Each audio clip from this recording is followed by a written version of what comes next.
The truth is, we understand that this presence provides everything. It is the life force within all creation, and everything that we need is available to us and is prepared for us. Our only job is to claim it.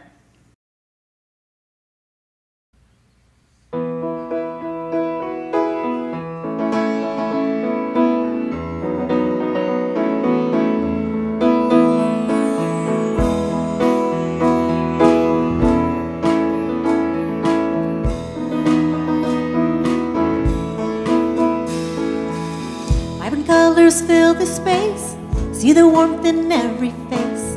Look around at the rainbow of people who come to pray.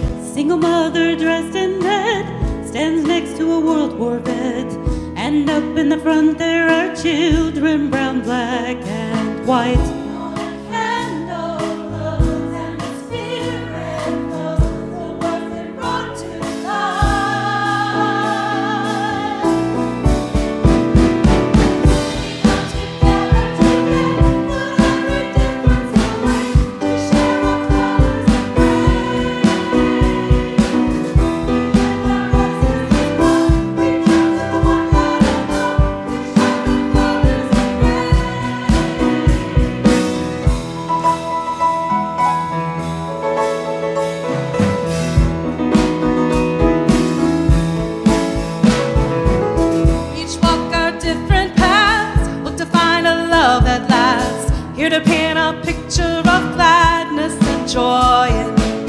Some in t-shirts, some wear ties. Many who have changed their lives. In a place we come to make this place our very home.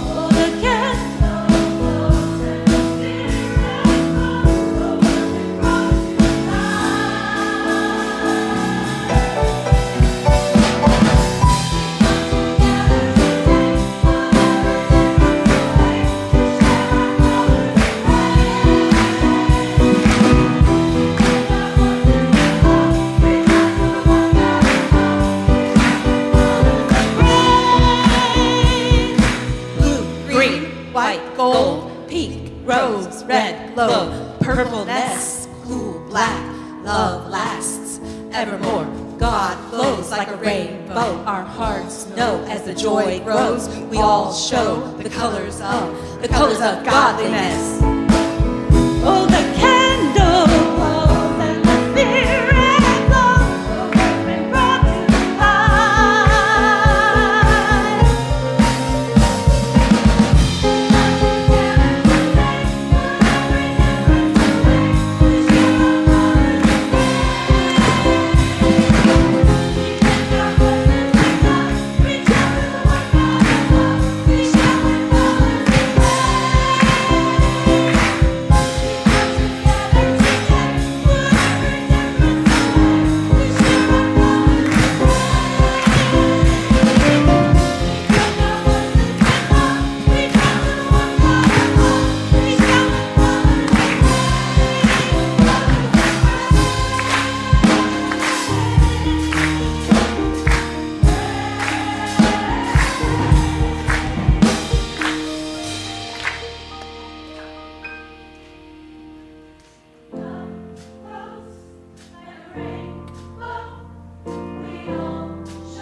Thank you, Janet and Doreen and Andrew, for bringing our sacred singers to Easter service.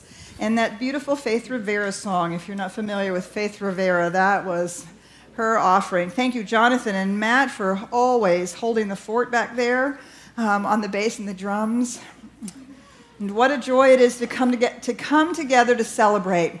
To celebrate, to praise, to sing hallelujah, to celebrate Easter, to celebrate spring, to celebrate communion. Yeah. That's what we do here on Sunday mornings, and especially on a beautiful Sunday morning like today. And so we are joining together as we commune with the presence and really remember what that means for us as we do this celebration this morning. And so, there's so many different places you can start with the Easter story, with the Easter conversation. I don't know about you, but mostly I started here.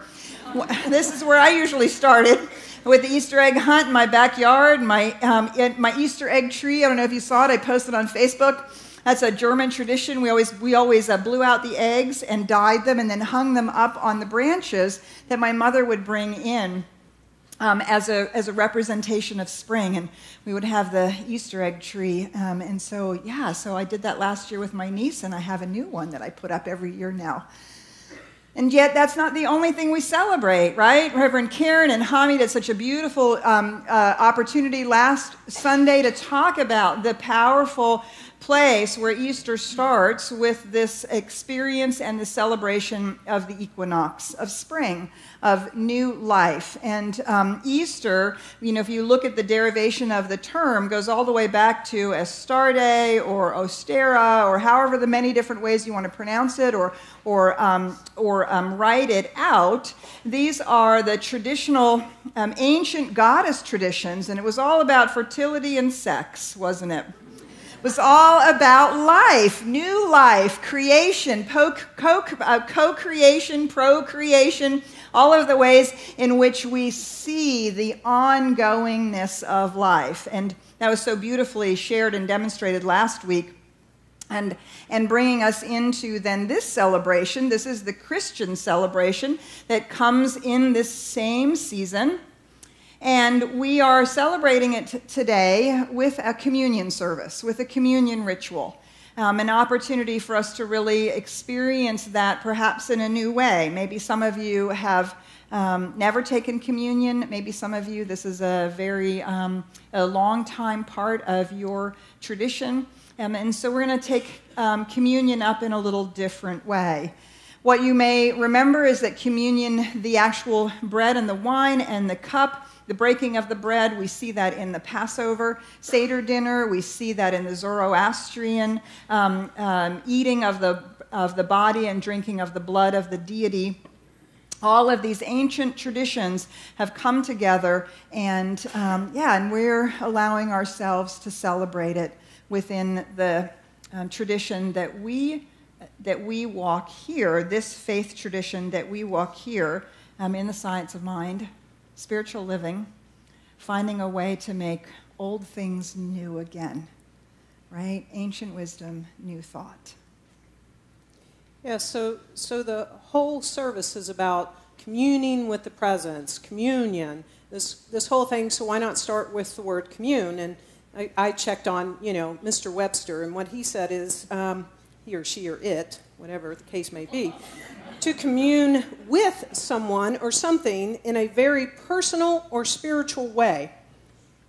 To communicate with. Now, the with is a tricky word, and we're gonna use that and expand on that. So this with is a tricky word because actually that means there's something else I'm doing something with, albeit duality.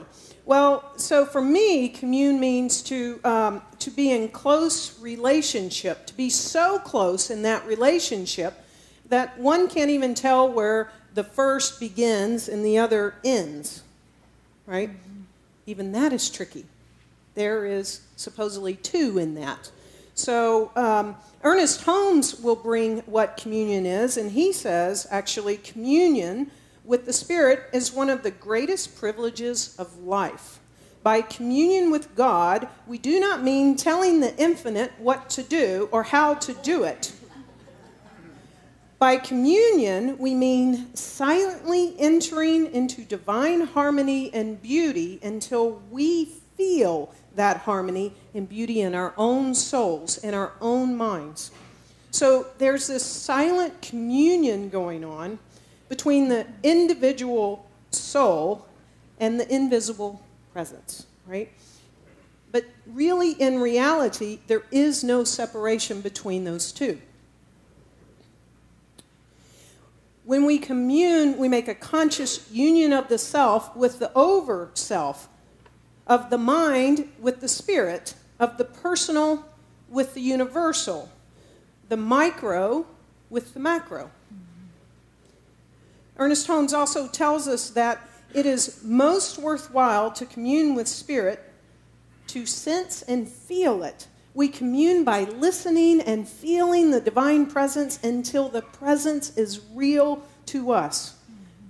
This is the very essence of communion, he says. The inner communion is essential to the soul and natural to the mind. It is a constant recognition of our relationship to that presence in which we live and move and have our being.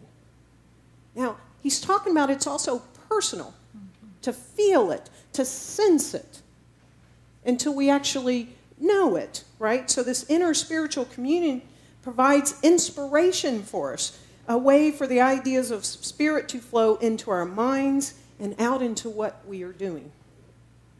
It is a place in you and in me that is above confusion and fear, no matter how disturbed our thoughts may be.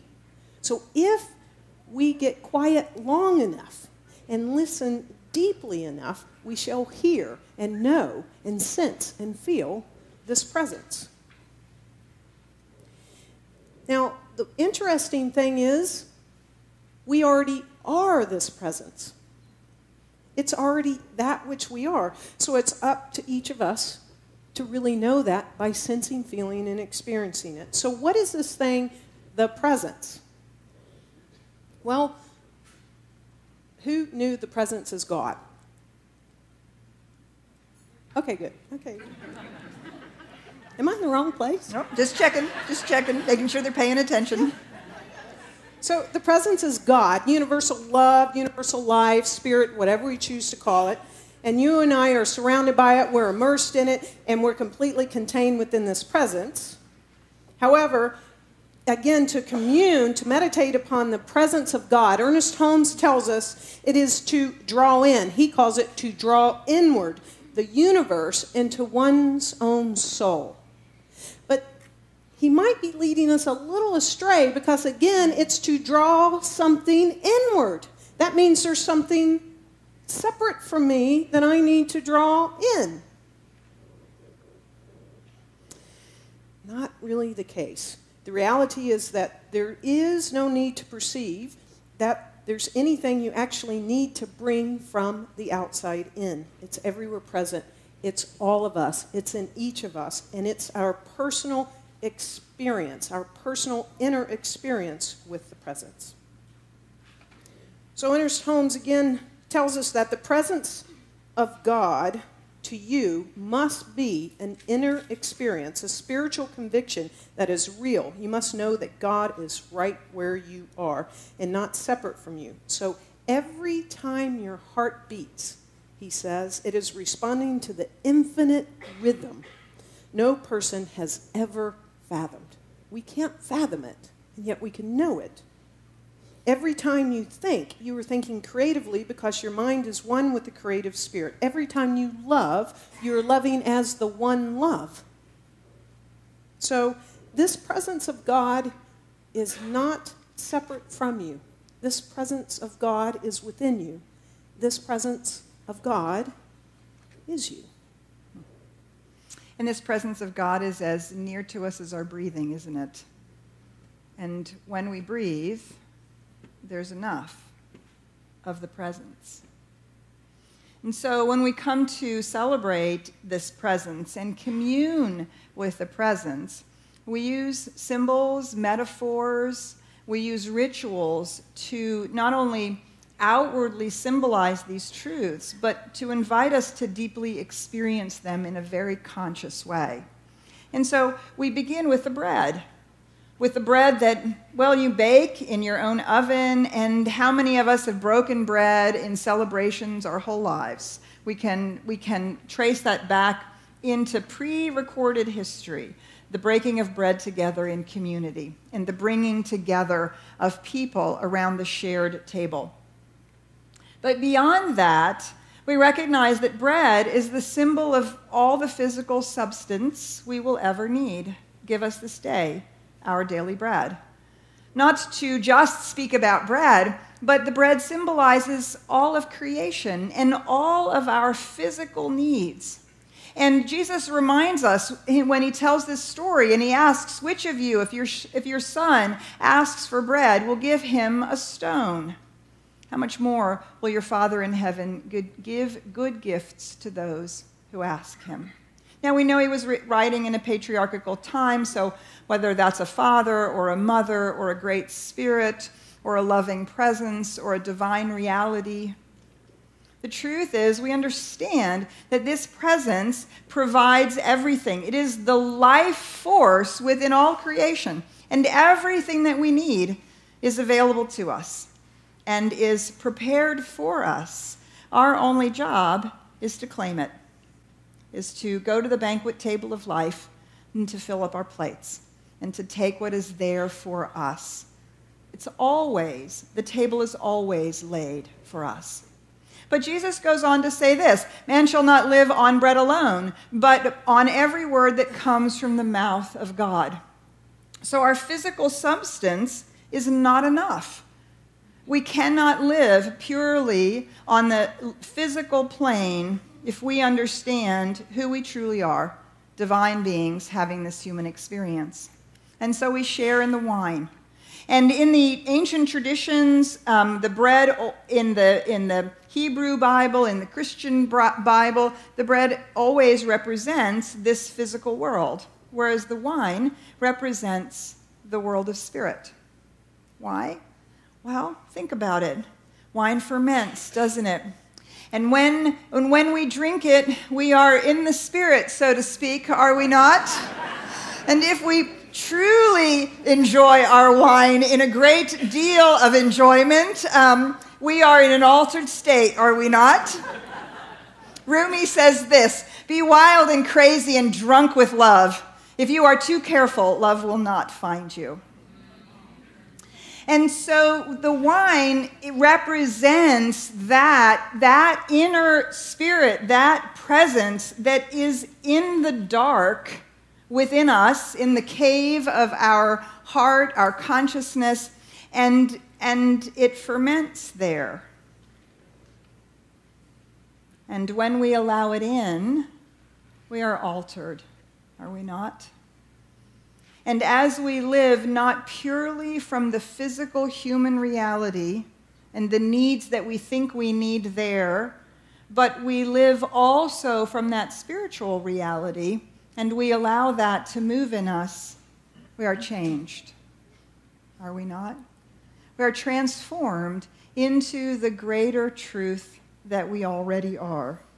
And so we share this bread and wine to not only symbolize these things, but to actually experience them.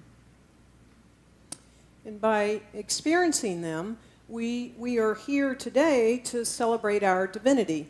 Not necessarily our humanity, but our divinity. But in actuality, our humanity is our divinity. We are individualized. We're not individuals, and when we teach this a lot here. So our being is merely a point where the universal life comes into self-expression and self-experience. So we are unified as we are individualized. We are individualized as we are unified. So Holmes describes unity. He calls it the oneness of all life, man's inseparable union with nature, with the Christ mind, and with God. One life of which we are part, one intelligence which we use, one substance which is brought into manifold manifestation, one principle. And as Jesus taught, he said, that they may all be one, even as thou, Father, art in me, and I in thee, and they also in us. So you see, from whatever perspective you want to look and you want to explore, you want to experience, there's actually no separation. Anywhere is there separation. There's a great reading from our book of the month where Ernest Holmes talks about this. The spiritual perception of unity is all-inclusive. Nothing that is real is separate from the kingdom of heaven. In such degree as our consciousness becomes actively unified with God, it takes into itself, in some mystical manner, which the intellect cannot explain, all that is. That's got to be mystical, to take in all that is. Right? It is self-evident that divinity must include humanity, even though humanity seeks to exclude divinity. The larger circle will include the smaller, and the two will become one, that they might be one even as we are one. So, one could say that Jesus perhaps, he's not the only one, but perhaps he truly had a real, live, personal experience of God all the time, right? And so Jesus located God in his own soul. So complete was this realization that he was unable to find the place where the being of Jesus began and the being of God left off, or where the being of God began and Jesus ceased to be. Ernest Holmes says it this way: as the human gives way to the divine in all people, we become the Christ. So it was impossible for Jesus not to become the Christ because he had that personal experience. He communed with the presence. So we're going to go back to that slide that was a fabulous quote that Ernest Holmes said, not only in every individual an incarnation of God, and therefore a manifestation of Christ, but since each individual is unique, every person has access to God in a personal sense. So what we say to be true about Jesus, we understand to be true about ourselves. That we truly take this moment of the year, every year, to remember that this teaching is not a great exception, but an example. And so on Easter Sunday, when we come to the resurrection, we celebrate life. We don't celebrate death. We don't celebrate the crucifixion. We don't celebrate a sacrifice. What we celebrate is the outpicturing of life, the expression of the one who knew the truth of his being so deeply that he was not afraid of death. And so we celebrate the triumphant resurrection, this eternal life, this immortal life as expressed by this master teacher. Ernest Holmes says this: the Christ knows that his individuality is indestructible, that he is an eternal being living forever in the bosom of the Father. The Christ triumphs over death and the grave, breaking through the tomb of human limitation into the dawn of eternal expansion. The Christ is always triumphant, is ever a victor, is never defeated, needs no champion. The Christ places his hand in the outstretched hand of the universe and walks unafraid through life. And what is the thing that we fear the most but death? And Ernest Holmes goes on to remind us that this immortality that we see in the figure of Christ, in the teachings of Jesus, is not some divine far-off event, but is actually an ever-present reality. We can never experience it more than we permit ourselves to experience it today. We can't wait for it because we now have it. And so we celebrate the resurrection. We celebrate the example, the promise, the truth that if we are spiritual beings having a human experience, if we are the universal, individualized, then death only comes to the physical experience. And it will come to each and every one of us. And yet, we can look upon it unafraid because we know the truth. Because we know the truth, it is only this clothing, this body, this earth suit that we lay down. And so we celebrate this eternal, immortal life that we become aware of when we recognize that the Father and I are one.